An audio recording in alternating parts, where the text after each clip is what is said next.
Assalamualaikum warahmatullahi wabarakatuh. Alhamdulillah wassalatu wassalamu ala Rasulillah wa ala alihi wa man wala. Syada la ilaha illallah, syada Muhammadan abduhu wa rasuluh. Kita bertemu dalam majlis ayah pada pagi ini untuk kita sama-sama membina menjadi ayah sebagai pemimpin masuk syurga sekeluarga. Alhamdulillah kita memanjatkan kesyukuran pada Allah Subhanahu Wa Taala. Allah terus memberikan kurnia kepada kita untuk sama-sama kita berada pada 23 Ramadan untuk sama-sama kita beribadah pada malam hari. Kita doakan Allah menerima amal kita, dan pada hari ini kita ingin melihat kepada tajuk ayah yang bersyukur, berteraskan kepada surah Al-Mulk ayat yang ke-23 yang kita ingin selusuri bersama pada hari ini. Dan sebelum kita melihat dan meneruskan, saya menjemput pada tuan-tuan untuk berkongsi di Facebook, berkongsi di YouTube ataupun di mana sosial media yang ada, dan maklumkan kepada kawan di ruang komen itu, maklumkan ayah yang bersyukur. Ada kisah yang menarik berkaitan dengan suara azan daripada Masjid Shah Alam, Masjid Sultan Salahuddin Abdul Aziz Shah. Salah seorang daripadanya adalah daripada seorang insan, seorang anak yang dipunyai, yang dipinjamkan, diamanahkan kepada ayah yang akan berkongsi pada pada video kali ini. Mari kita saksikan paparan ayah kepada seorang insan yang mengumandangkan azan di masjid terkenal Sultan Salahuddin Abdul Aziz Shah. Kita perhatikan.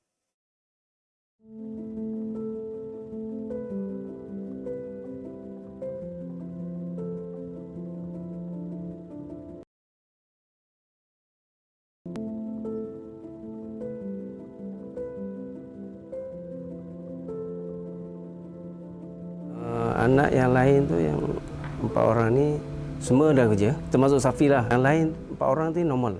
Safi ni yang istimewa. Memang dia satu kejutan bagi kami sekeluarga sebenarnya. Masa lahir kita tak tahulah. Bila dah umur 2-3 bulan tu, tengok mata Safi ni macam lain macam. Jadi masa tu bayi tu dalam 2-3 bulan dia okey lagi. Sekarang dia dah tutup kan. Jadi bila cek doktor, tanya punya pengesahan doktor, cakap memang ada masalah mata dan kena terima hakikat anak ni Safi Zuan ni ada cacat penglihatan. Masa tu memang kami down lah.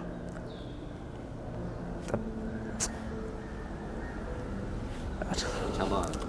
Okey. Tapi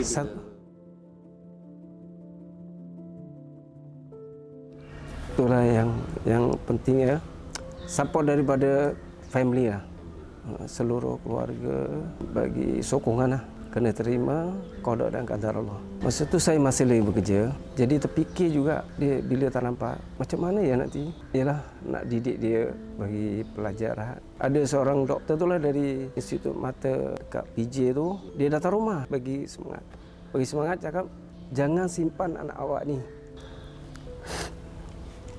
Terus cikgu tu cakap, you tak tahu siapa akan datang dia. Bagi dia pelajaran setakat yang mampulah.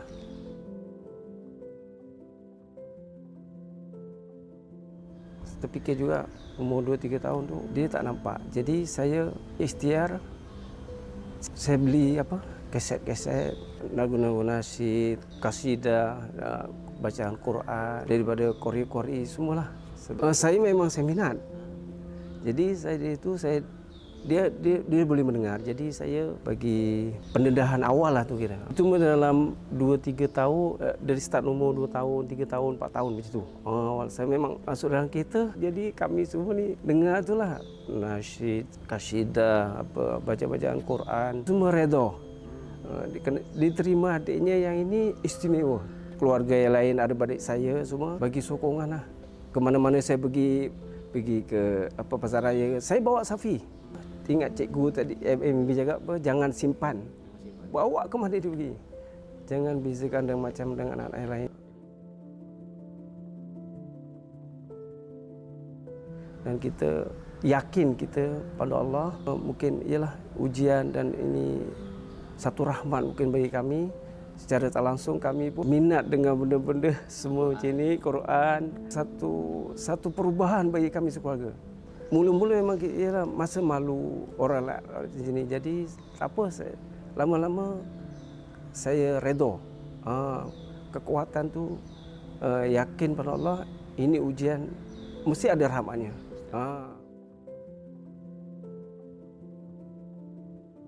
Tapi bila kita ada anak, ialah tak macam orang lain, mungkin ada kecacatan tangan, mata, telinga, mulut, tangan. Jadi satu aja, kita jangan down, jangan lemah semangat.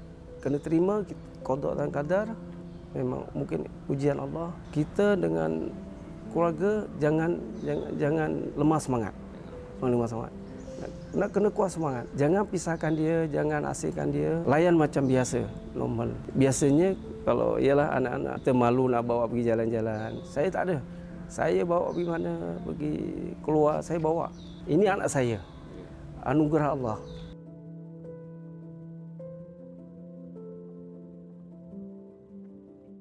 Begitulah perkongsian daripada Encik Muhammad Suhaini bin Misbah, ayah kepada Qari Syafizwan yang menjadi muazzin salah satunya di Masjid Sultan Salahuddin Abdul Aziz Shah. Dan hari ini kita bersama dengan dua orang panel untuk membincangkan tentang tajuk ayah yang bersyukur. Saya alu-alukan kehadiran Al-Fadhil Ustaz Muhammad Al-Amin. Selamat datang Ustaz. Terima kasih banyak ya sudi bersama, dan juga Qari Sheikh Karim Al-Makki. Apa khabar Ustaz? Alhamdulillah, apa khabar semua? Alhamdulillah ya. Alhamdulillah. Ustaz Syafizwan di Masjid Sultan Salahuddin. Masya-Allah. Azannya sangat menyentuh kalbu kita lah. Subhanallah. Ya. Ayahnya Muhammad Suhaini bin Misbah sebentar tadi Ustaz ya. Ustaz Muhammad Al-Amin, bagaimana sebenarnya ayah pekerja kilang kemudian dapat anak 4 orang, anaknya normal, anak seterusnya Syafi terkejut mengikut kepada perkongsian sebentar tadi, tetapi rupa-rupanya anak ini pula lah yang Allah angkat ya. Ya, maksudnya orang-orang di Shah Alam kalau solat itu salah satu suara yang didengarnya ialah daripada Qari Syafizwan ataupun Ustaz Syafizwan ini, sebagai satu daripada manifestasi kesyukuran yang awalnya itu ayahnya sukar untuk menyatakan tentang perasaannya. Mari sama-sama kita lihat kepada surah Al-Mulk ayat 22 hingga 24 untuk kita jadikan panduan kepada ayah-ayah untuk sama-sama kita memimpin, melihat bagaimana cabaran dalam hidup ini boleh menyebabkan kita makin bersyukur, dan itu adalah respon terbaik. Tetapi ada cabaran yang tersendiri yang kita sama-sama dengar dahulu. Kita baca dipimpin oleh Al-Fadhil Ustaz Syekh Abdul Karim Al-Makki. Silakan Ustaz. أعوذ بالله من الشيطان الرجيم أفمن يمشي مكبا على وجهه أهدى أمن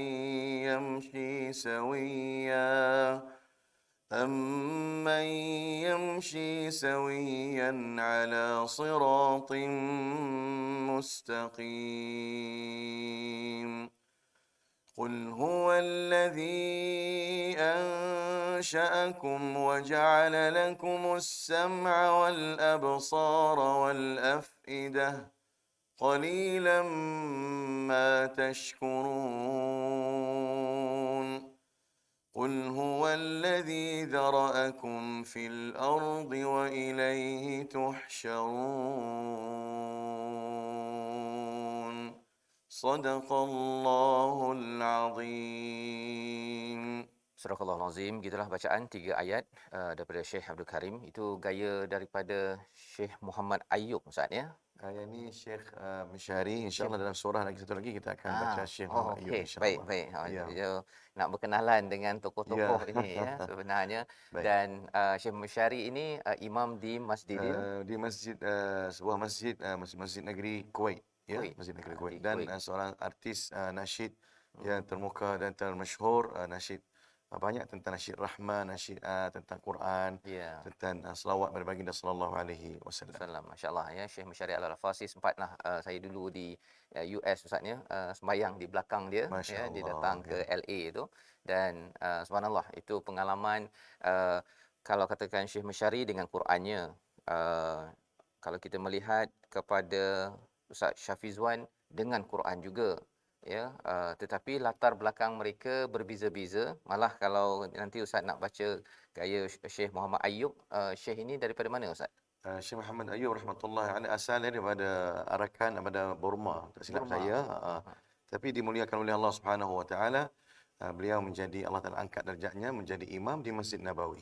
Subhanallah. Ya, Syekh Muhammad Ayub rahmatullahi alaihi. Terima kasih diucapkan pada Ustaz. Jadi 3 ayat sebentar tadi iaitu daripada ayat yang ke-22 hingga 24 ya, di mana Allah menyatakan, apakah orang yang merangkak dengan wajah tertelungkup lebih terpimpin di jalan kebenaran atau orang yang berjalan tegap di atas jalan yang lurus? Katakanlah dialah yang menciptakan kamu dan menjadikan pendengaran, penglihatan, hati nurani bagi kamu, tetapi sangat sedikit kamu yang bersyukur. Pada ayat 24 katakanlah dia yang menjadikan kamu berkembang di muka bumi dan kepadanya lah kamu akan dikumpulkan. Terus kita ingin melihat kepada ayat 23 Ustaz Muhammad Amin ya, bagaimana sebenarnya perkongsian daripada Encik Muhammad Suhaini tadi ya, perkongsian daripada Syekh Abdul Karim tadi berkaitan dengan macam-macam latar belakang ya, kalau katakan nak cakap saya ni orang Burma ke saya orang ialah bukan orang Arab kan, saya ni adalah orang yang tidak cacat penglihatan seperti Qari ataupun Ustaz Syafizwan. Tapi rupa-rupanya ada panduan yang besar di dalam ayat 23 ini yang mungkin nak minta Ustaz ceritakan, dan bila ayah membaca ayat 23 ni, apakah permata-permata yang boleh kita selam? Masa Ustaz diver kan, kemahiran diver ni dia bukannya tiba-tiba boleh selam kan, tapi bila dah ada kemahiran, dah ada alat yang betul, selam ayat 23 ni dapat permata apa Ustaz, kalau boleh kongsi hari ni silakan. Okay. Bismillahirrahmanirrahim. Assalamualaikum warahmatullahi wabarakatuh. Dirahmati Allah, moderator, Ustaz moderator, seterusnya kepada Ustaz Qari kita dan seluruh sedang penonton yang saya sayangi dan saya doakan dengan kebaikan sekalian ya. Dalam ayat ini Allah Subhanahu wa taala menyebut bahawa sedikit orang yang bersyukur. Jadi untuk kita menjadi orang yang bersyukur, kita dalam majlis ayah, tajuk kita ayah yang bersyukur. Kita kena tahu dulu apakah nikmat yang ada, baru kita memahami, kita rupanya berada di lautan nikmat. Sesungguhnya nikmat ini dia ada 5 jenis nikmat ya. Yang pertama kita panggil nikmat asasiyah. Nikmat asasiyah ni mana nikmat asas yang Allah jadikan kepada kita yang kita tak payah minta, contoh udara. Tak pernah habis ya Ustaz, udara kita, padahal berapa bilion manusia hari-hari kan, maknanya menyedut udara ni tak habis. Udara, contoh makanan, selagi mana kehidupan, selagi itu Allah sediakan. Itu dipanggil nikmat asasiyah. Kemudian nikmat yang kedua ni dipanggil nikmat badaniyah. Nikmat badaniyah ni nikmat kesihatan ya. So jadi maknanya kita tak perasan kita ada kesihatan sampai kadang-kadang kesihatan tu hilang daripada kita. Itu yang kadang-kadang kita disuruh untuk mengenang, ya Allah, maknanya lutut masa sihat, sampailah kadang Ustaz maknanya nak bangun pun kadang sakit lutut, duduk lama sakit pinggang, rasa nikmat pinggang tu kan. Okey. Yang ketiga dipanggil nikmat akliyah. Nikmat akliyah ni nikmat akal, iaitu ilmu dan pengalaman. Allah bagi kita ilmu pada hari ini. Alhamdulillah, macam tadi Syekh Karim kita sebut, orang dimuliakan dengan ilmu Al-Quran contohnya kan.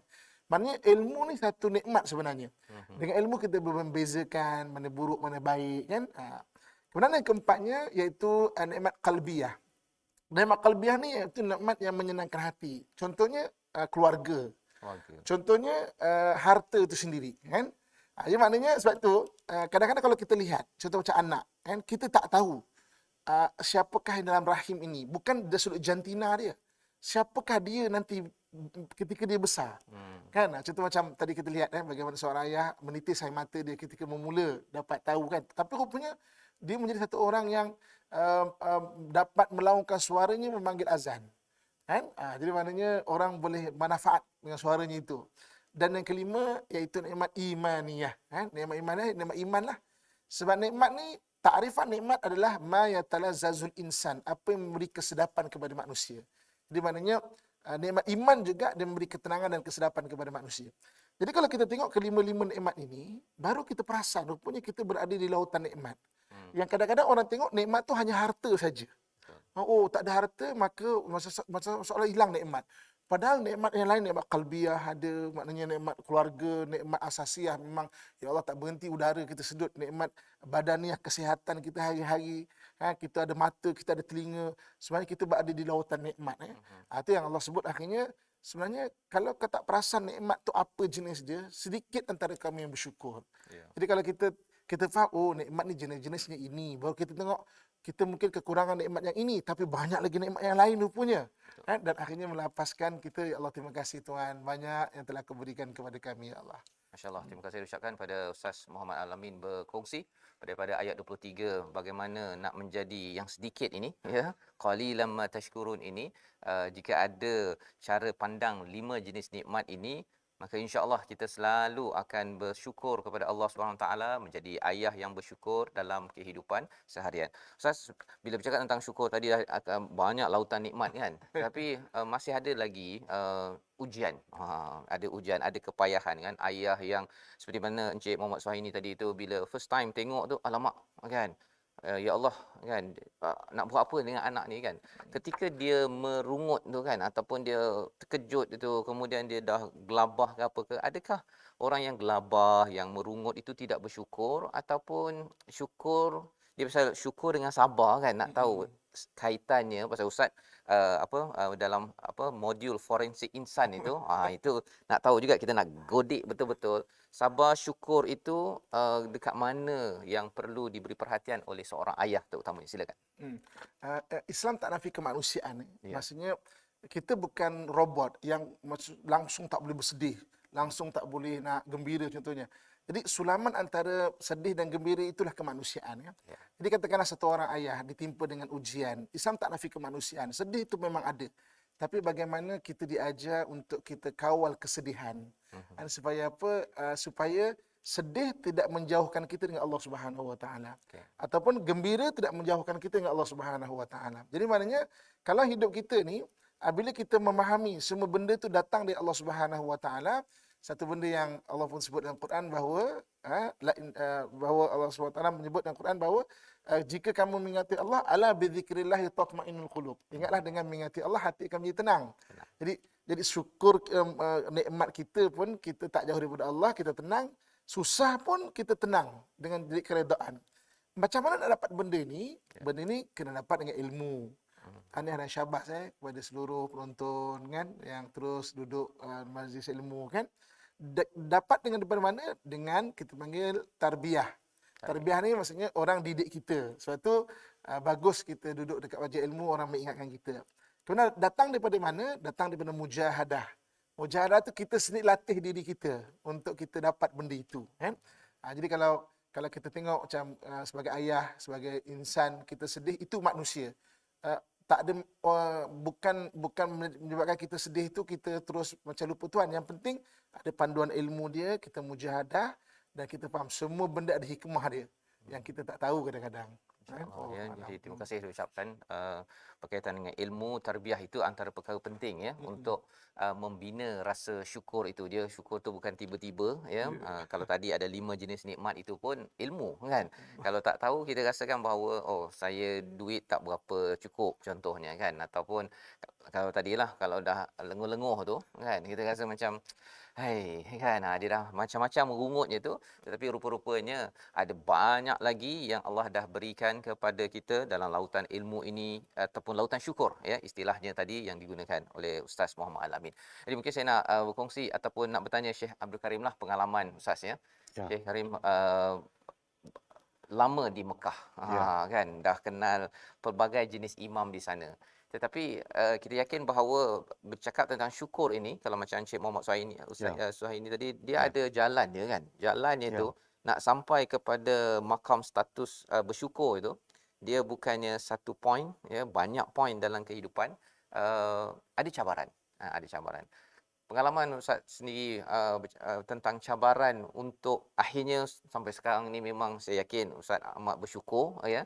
Tapi apakah ranjau-ranjau untuk mencapai tahap itu agar ia menjadi motivasi jugalah ya. Kalau tadi Encik Suhaini berkongsi rupa-rupanya anaknya pada umur 21 sekarang, kalau 21 tahun yang lepas tak terbayang kan dia boleh mengumandangkan azan, orang menanti-nanti bacaannya. Sama juga macam Ustaz kan, orang menanti-nanti imam Masjid Sultan Salahuddin Abdul Aziz Shah. Nanti Ustaz Syekh Abdul Karim nak jadi. Tetapi perjalanan itu, kalau Ustaz boleh kongsi sikit pengalaman, silakan. Bismillahirrahmanirrahim. Alhamdulillahirabbil alamin. Wassallallahu ala nabiyyina Muhammad wa ala alihi wasahbihi ajma'in. Terima kasih kepada Ustaz Fazrul dan Datuk Ustaz Muhammad Al-Amin. Hadirin hadirat rahmati Allah Subhanahu wa taala. Syukur pada Allah Subhanahu wa taala yang mana kita sudah di pertengahan Ramadan dan kita nak masuk 10 fasa akhir tak lama lagi. Sedikit perkongsian tentang kerjaya ataupun hidup saya bila saya ni sebenarnya ditakdir oleh Allah Subhanahu Wa Taala lahirkan di Makkahul Mukarramah dan arwah walidi ataupun ayah saya dia belajar di Masjidil Haram. Sering membawa saya ke suasana Masjidil Haram dan rumah kami dengan Masjidil Haram sekitar 500-600 meter Ustaz. Jadi belakang pada Maulid Nabi, tempat yang kelahiran baginda sallallahu alaihi wasallam, nama dia Sugul Lail ataupun Syekh Ali. Jadi orang yang dah pergi lama ke Mekah dia tahu ada satu bukit belakang Masjidil Haram ni. Di istana tu dulu ramai daripada rumah-rumah orang-orang Melayu Nusantara kita yang menetap di sana untuk mencari ilmu. Salah satu ramai yang balik buka pondok kerana belajar di Masjidil Haram. Jadi sokongan seorang ayah terhadap anak ni amat penting. Ramai daripada kalangan sahabat saya yang sebaya dengan saya tak menjadi ahli Quran, tak jadi ahli yang minat dengan Quran. Mungkin ada dedahan dia dan ibu bapa tak mendorong ke situ. Jadi saya sering dibawa Masjidil Haram, tiap-tiap hari dengar azan. Jadi dah minat dengan azan. Tiap-tiap hari dengar imam melakukan bacaan Al-Quran Al-Karim. Walaupun saya tak menghafal Quran lagi ketika usia 5 tahun dan tak tahu irama tarannum apa benda yang Imam Bilal pun tak tahu lagi. Azan pun tak reti lagi, tapi lingguk tu dah ada dah. Balik rumah cerita kat Umi, Karim ni minat dengan azan, Karim ni minat dengan imam. Tadi dah salam dengan imam, tadi salam dengan Bilal. Puji-pujian Umi saya sampai sekarang saya ingat, rahmatullahi alaihima. Jadi saya ingat satu pujian ini ni memberi semangat sehingga akhir hayat saya. Sebab kejujuran seorang ibu dan ayah mendidik anak, puji-pujian tu walaupun kita ni memang tak setaraf dengan imam Masjidil Haram dan tak setaraf dengan muazzin Masjidil Haram, tetapi impian saya tu memang menjadi hakiki. Daripada benda yang saya minat daripada kecil tu, minat muazzin, lepas tu dapat bawa Bilal Masjidil Haram ke Masjid Negeri, Syekh Ali Ahmad Mullah. Daripada kecil-kecil tu kita hanya salam sahaja, tapi kita dah besar berjawatan jadi sebagai imam. Setelah saya bersabar 25 tahun, 25 tahun Ustaz. 25 boleh rapat dengan seorang yang tokoh, Ketua Bilal Masjidil Haram, boleh jumpa dengan Syekh Sudais, makan semeja dengan dia. Ini satu perkara yang saya kata idola kita ni, bayangkan idola yang kita minat bersama dengan kita. Setelah kita usia kecil sehingga kita umur 31 baru boleh makan semeja dengan idola kita. Berapa tahun saya sabar dan memang saya tak percaya. Tapi inilah nak cerita ketentuan ilahi dan memang apa yang kita minat Tuhan akan bagi insya-Allah. So sokongan seorang ayah dan ibu terhadap anak akan menjadi impian yang hakiki dan tercapai cita-citanya. Alhamdulillah arwah umi saya sempat tengok saya jadi imam di Masjid Negeri Selangor dan tak sangka pula daripada Mekah terus dilantik untuk imam Masjidil Haram.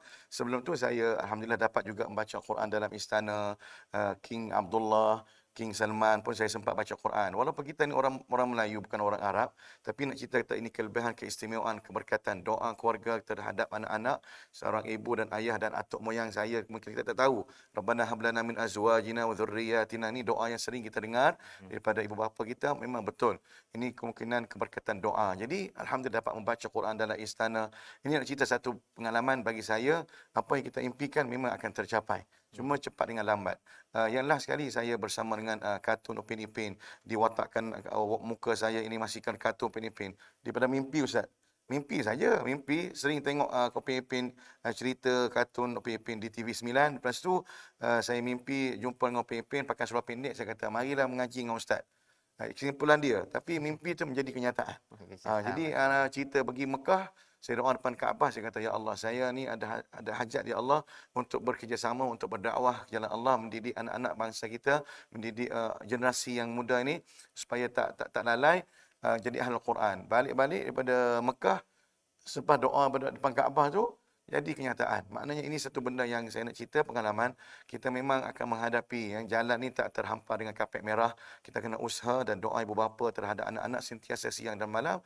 InsyaAllah anak-anak akan jadi anak-anak yang salihah insyaAllah. InsyaAllah. Terima kasih diucapkan pada Syekh Abdul Karim Al-Makki berkongsi pengalaman. Kalau kita lihat salah satu yang saya dapat tadi ialah bila mak ayah ini mengucapkan puji-pujian, ya. Ini sebahagian daripada syukur kan. Dia syukur itu as-sana' wasyukur kan. Itu gandingan yang menyebabkan mungkin bagi anak, bagi orang dewasa mungkinlah perkara kecil kan. Tetapi bagi seorang anak bila selalu disyukuri ataupun dipuji, ya, dengan baik oleh ibu ayah, memberi galakan, rupa-rupanya ia memberi inspirasi yang besar, Ustaz, ya.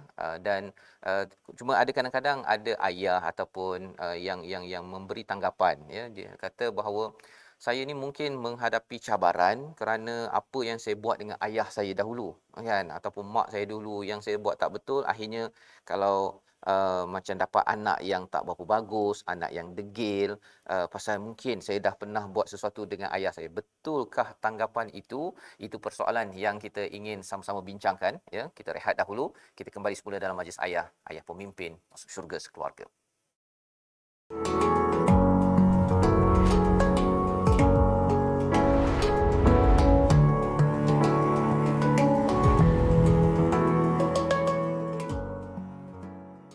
أستغفر الله رب البرايا أستغفر الله من الخطايا أستغفر الله رب البرايا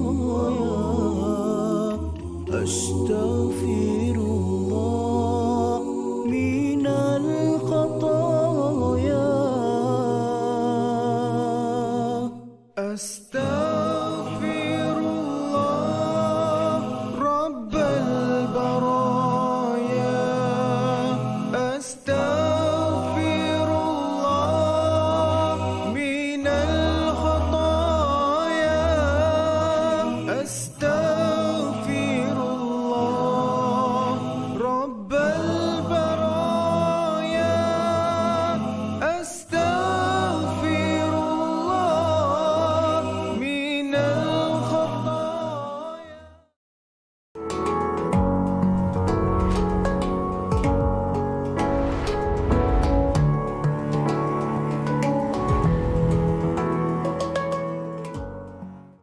Kembali kita dalam majlis ayah pada hari ini dalam tajuk kita Ayah yang Bersyukur, dan alhamdulillah kita berkongsi, kita mendengar daripada Ustaz Muhammad Al-Amin sebentar tadi bersama dengan Syekh Abdul Karim Al-Makki untuk pengalaman dan juga permata yang kita ambil daripada ayat 23 surah Al-Mulk sebentar tadi, untuk sama-sama kita menjadi orang yang bersyukur, ayah yang bersyukur, ya. Walaupun ada cabaran seperti mana yang dikongsikan sebentar tadi, Ustaz, ya, bahawa sebenarnya Allah inginkan kita menjadi orang yang bersyukur, kerana dengan bersyukur itu akan Allah tambah lagi. Nampak seperti anak ini, ya, mungkin cacat penglihatan, tetapi rupa-rupanya sebagai ayah yang bersyukur, ya, yang berusaha selepas itu, mungkin dapat nasihat sedikitlah tadi kalau ikutkan Encik Suhaini kata ada seorang yang menasihati jangan simpan.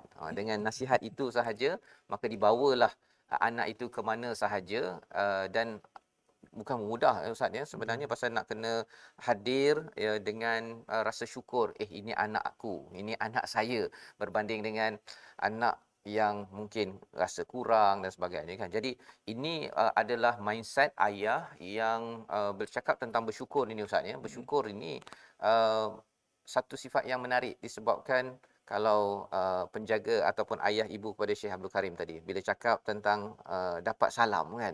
Bagi orang dewasa dapat salam tu okeylah kan, okey. Jadi mak ayah kata okey, kalau mak ayah yang tidak menunjukkan syukur itu dia kata okey, okey je, kan. Tapi macam mana kita nak manifestasikan syukur ketika anak kecil, ya, anak baby yang menangis kuat contohnya, kemudian anak yang mungkin salam tadi tu, ataupun kalau apatah lagi kalau anak yang degil. Ustaz, ya, macam mana nak tunjukkan syukur itu sendiri dalam kehidupan sebagai seorang ayah? Sila. Okey. Jadi bila kita bicara mengenai syukur, Nabi SAW mengajarkan kepada kita syukur tu dia ada 3 bentuk dia, ya. Satu dengan lisan, iaitu kita ucapkan alhamdulillah, kan. Dan ucapan alhamdulillah tu sendiri merupakan zikir. Jadi kalau kita melatih diri kita untuk baca alhamdulillah, alhamdulillah, dikira sebagai pahala kita mengucapkan demikian itu kan. Dan itu salah satu tanda bersyukur. Okey. Yang keduanya dengan hati kita. Hati ni dia rasa tau kan. Kata orang tua kita ada ra Ustaz. Ada ra ada. Maknanya dia rasa dalam, dia tak terungkap tapi ya Allah syukur ya alhamdulillah. Maknanya rasa ra tu mungkin bahasanya ra itu tapi yang pernah merasa dia akan faham. Maknanya apabila kita dalam satu keadaan yang getir, dalam keadaan yang mungkin banyak ujian, tiba-tiba Allah bagi jalan keluar. Macam menghela lepas lega dengan perasaan yang ya Allah terima kasih Allah macam tu kan. Itu dengan hati ya. Dan yang ketiganya syukur tu dengan badan ya. Dengan badan ni maknanya apa? Kita mengendalikan apa juga yang datang sesuai dengan keredaan Allah Subhanahu Wa Taala. Sebagai contoh, ada anak yang mungkin tidak sempurna. Hari ini kita bicara mengenai pada Tuan Muhammad Suhaini kan. Macam mana dengan badan, maksudnya dibawa anak itu tetap diaturkan untuk ilmu dia dan sebagainya. Jadi mungkin sedang peruntuk sekalian. Ini mungkin yang banyak juga anak autism contoh kan. Jadi maknanya kita aturkan dan jangan pernah berputus asa. Sebab kita tak tahu apa rezeki anak itu yang Allah maknanya Allah datangkan melalui dia kepada kita dan satu keluarga kita. Jadi maknanya dengan badan. Dengan badan kita tunjukkan dan jangan pernah putus asa untuk berusaha. Sebab kalau kita berusaha insya-Allah Allah Subhanahu Wa Taala akan kurniakan kebaikan kepada kita. Allah A'lam. Jadi itu yang Encik Suhaini buat sebentar tadi ya. Maksudnya dia jangan simpan kan. Maksudnya dengan badannya, hati perlu diatur ya, badan untuk jangan simpan, bawa je anak tu ke mana saja, dan juga dari segi lisan itu mengucapkan alhamdulillah Ustaz ya. Pasal kalau tidak ada salah satu daripada perkara ini ya, terutama hati itulah kan, tak ada rasa apa ra tadi kan. Kesannya ialah kalau kena orang-orang pandang semacam je pada anak ya, maka habis semangat si ayah untuk mengendalikan seorang ibu ya. Kalau katakan ada orang kata alah anak engkau tu sama je macam anak orang lain kan, boleh salam dengan imam tu, biasalah budak-budak. Kalau orang cakap gitu je, rasanya semangat ibu kepada Syekh Abdul Karim almarhumah mungkin akan down juga kan. Tetapi rupa-rupanya kekuatan itu dengan kita bina 3 perkara tadi Ustaz ya. Baik. Jadi Ustaz ya, bila cakap tentang mengendalikan cabaran ya, bila tetap juga kita nak bersyukur. Tanggapan ayah yang kata dapat anak yang dia nak anaknya okey kan. Tapi anaknya tak berapa okey.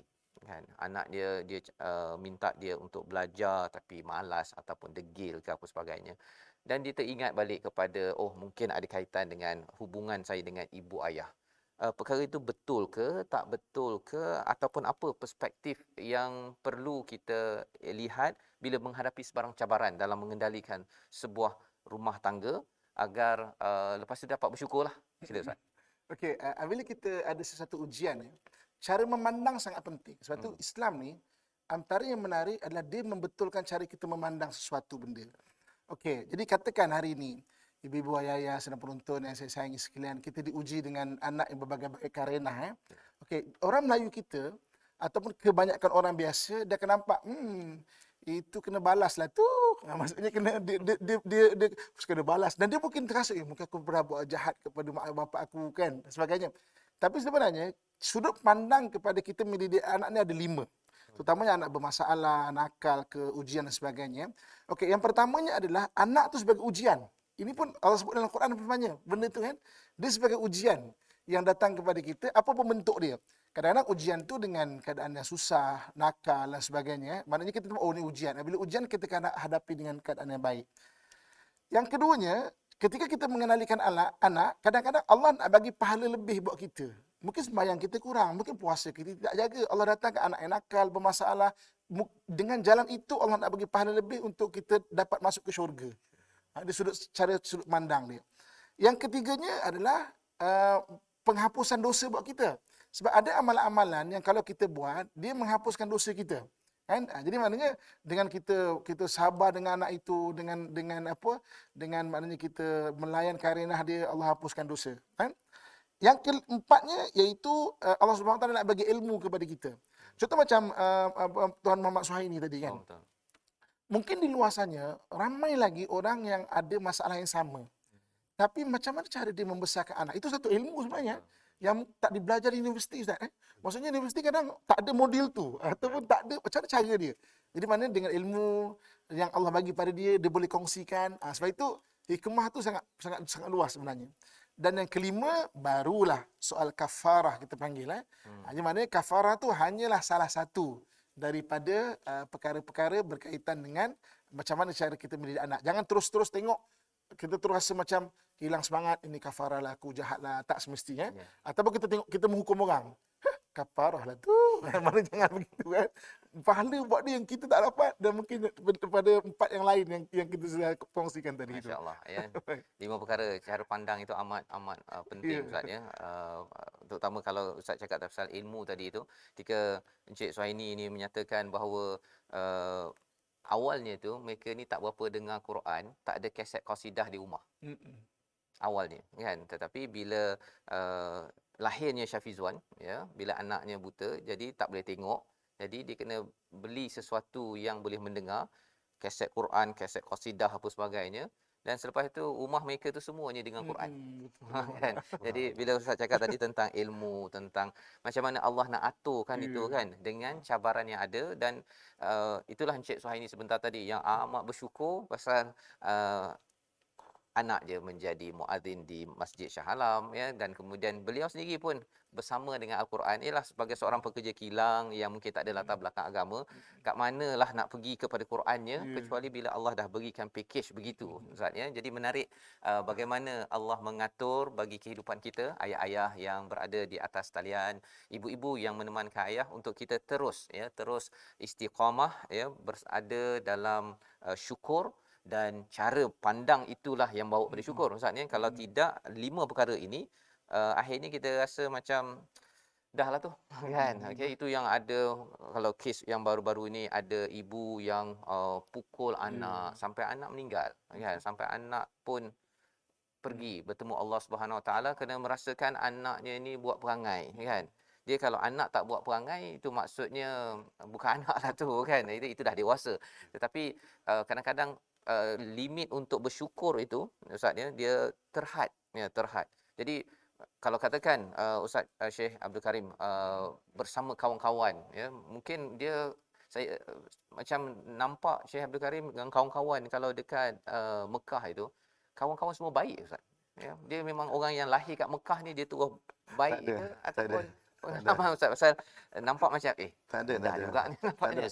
Memang pengalaman saya sebenarnya itulah tarbiyah tu asas penting sekali ya. Maknanya kalau kita jauhilah kita daripada bermasalah dalam rumah tangga, ayah dan ibu, insya-Allah kita akan keluarkan anak yang soleh-solehah, insya-Allah, doa berkat daripada ibu bapa. Sebenarnya kawan-kawan saya pun ada yang kaya tapi dia punya kejayaan tu tak ada.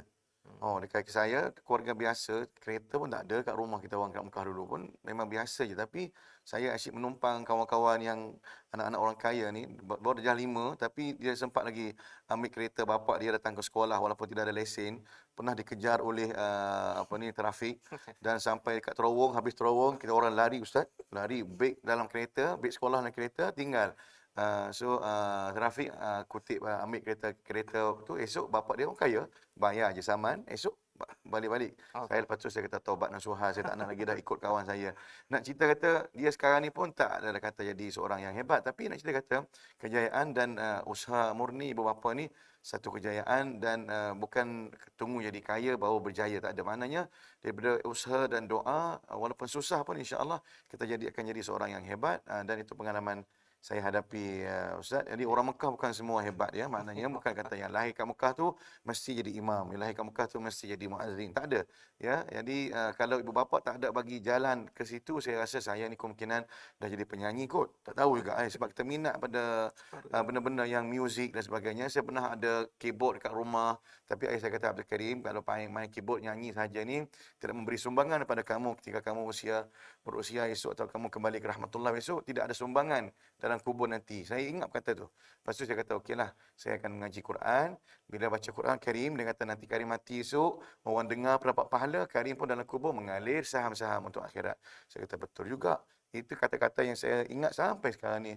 Terus saya tak nak pergi ke tempat yang lain, saya cari jalan yang dekat dengan Allah. Lagi-lagi Al-Quran Al-Karim memang kalam suci Allah, tak pernah kita jemur sehingga bila-bila. Wallahu a'lam. Subhanallah. Terima kasih ucapkan Syekh Abdul Karim ya.